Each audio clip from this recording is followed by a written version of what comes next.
warahmatullahi wabarakatuh. Saya Muhammad Rizky Miftuhuddin dari kelompok 5. Di sini saya akan mempresentasikan materi saya yang berjudul Sumber-sumber sejarah Kerajaan Mataram Kuno.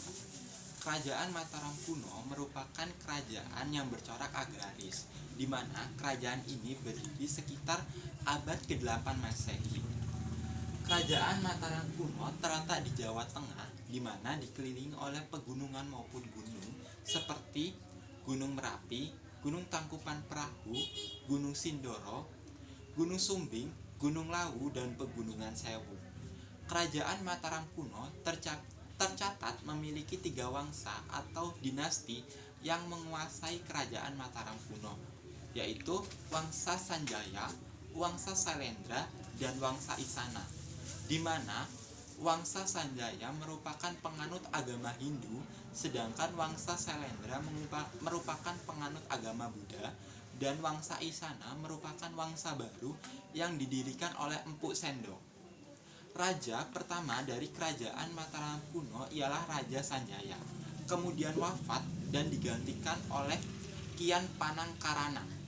Ia merupakan penganut agama Buddha, dan setelah itu dimulailah dinasti Wangsa Sailendra. Oleh karena itu, agama Hindu dan agama Buddha mulai hidup rukun di kerajaan Mataram Kuno. Baik, yang pertama saya akan menjelaskan tentang Prasasti Canggal. Prasasti Canggal ditemukan di halaman Gunung Wukir di Desa Canggal, dan prasasti ini dibuat pada tahun 732 Masehi. Prasasti ini menggunakan huruf Palawa dan bahasa Sanskerta, di mana prasasti ini menceritakan tentang pendirian lingga atau lambang Siwa oleh Raja Sanjaya dan menceritakan bahwa yang menjadi raja sebelumnya yaitu Raja Sana yang kemudian wafat dan digantikan oleh Raja Sanjaya, anak dari Sanaha, adik perempuan dari Sana. Prasasti ini dianggap penting karena merupakan pernyataan diri dari Raja Sanjaya sebagai seorang penguasa universal dari kerajaan Mataram Kuno. Yang selanjutnya yaitu Prasasti Kalasan. Prasasti ini ditemukan di Desa Kalasan, Yogyakarta. Prasasti ini dibuat pada tahun 778 Masehi.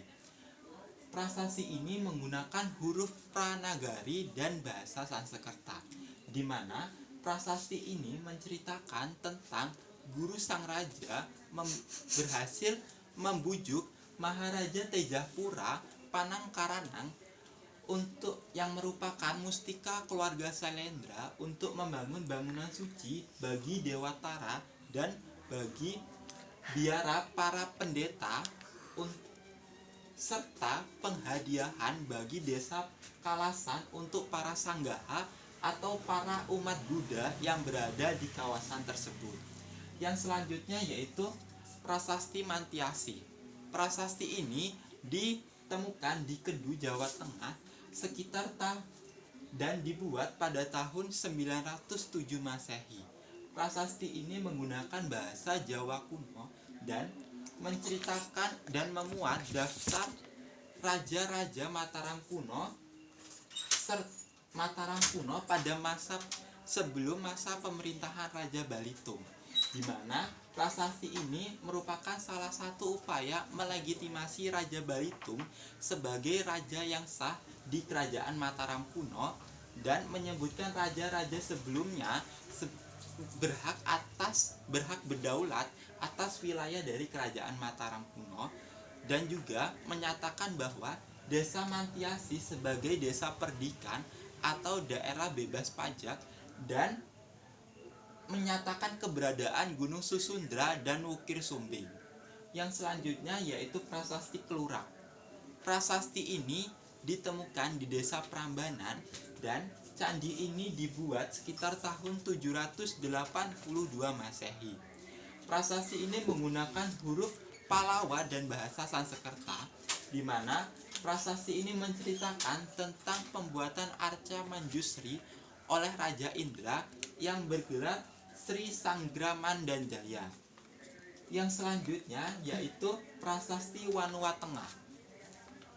Prasasti Wanua Tengah ditemukan di ladang Kedunglo, Gandolan, Keloran.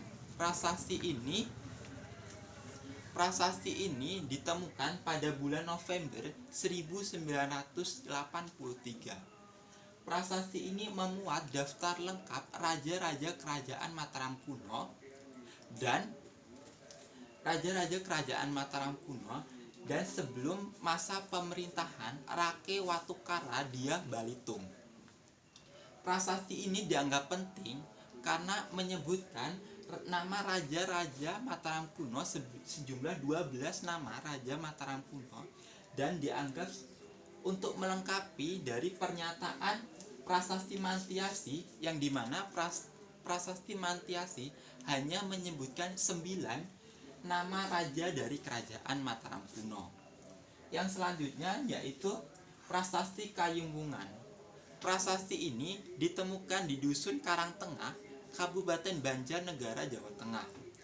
Prasasti ini menceritakan tentang seorang raja yang bernama Samarantungga dan anaknya yang bernama Pamor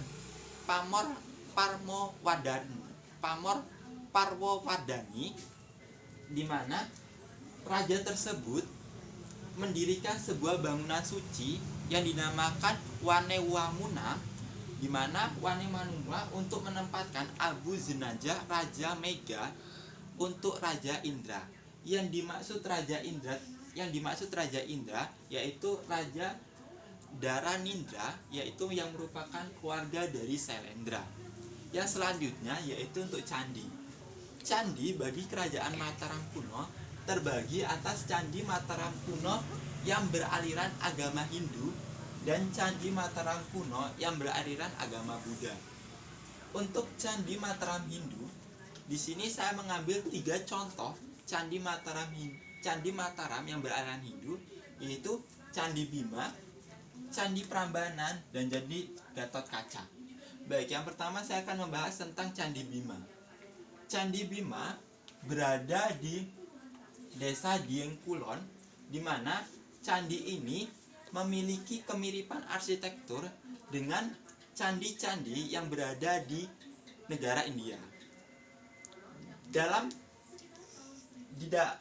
bagian atap Candi Bima berbentuk sikara, di mana sikara yaitu merupakan mangkuk terbalik. Di bagian atap terdapat relief dan relung kepala yang disebut sebagai kudu. Yang selanjutnya yaitu Candi Prambanan. Candi Prambanan dibuat pada abad ke-9 Masehi, di mana Candi Prambanan didedikasikan untuk Dewa Trimurti, yaitu Dewa Pencipta, Pemelihara, dan Pengubah. Namun, Candi Prambanan terkenal sebagai Candi Roro Jonggrang dikarenakan legenda tentang proses atau pembuatan dari candi tersebut. Yang selanjutnya yaitu Candi Gatotkaca. Candi Gatotkaca terletak di dataran Dieng, Kabupaten Temanggung, Jawa Tengah. Candi ini, pengambilan nama Gatotkaca berasal dari pewayangan dan cerita Mahabharata. Yang selanjutnya yaitu untuk Candi Mataram yang beraliran agama Buddha. Di sini saya mengambil 3 contoh gambar, yaitu Candi Mendut, Candi Ngawen, dan Candi Borobudur. Yang pertama yaitu Candi Mendut. Candi ini berada di wilayah Magelang, Jawa Tengah. Candi ini Candi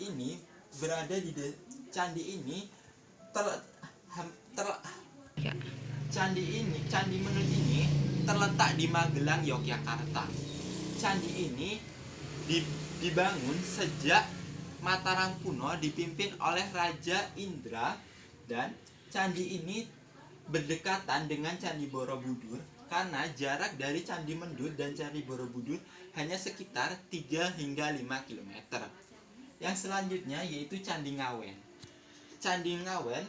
Candi ini dibuat sekitar abad ke-8 oleh Wangsa Sailendra, di mana candi ini sendiri terletak di Desa Ngawen, Jawa Tengah. Menurut Sukmo, candi ini merupakan perwujudan dari prasasti prasasti Wanu Tengah, di mana di situ disebutkan sebagai prasasti terdapat Wenwana atau hutan bambu. Yang selanjutnya yaitu Candi Borobudur. Candi ini terletak di Magelang, Jawa Tengah. Candi ini dibangun oleh Wangsa Sailendra dan bentuk dari candi ini merupakan stupa yang bertingkat-tingkat. Baiklah, inilah presentasi dari saya. Saya akhiri. Wassalamualaikum warahmatullahi wabarakatuh.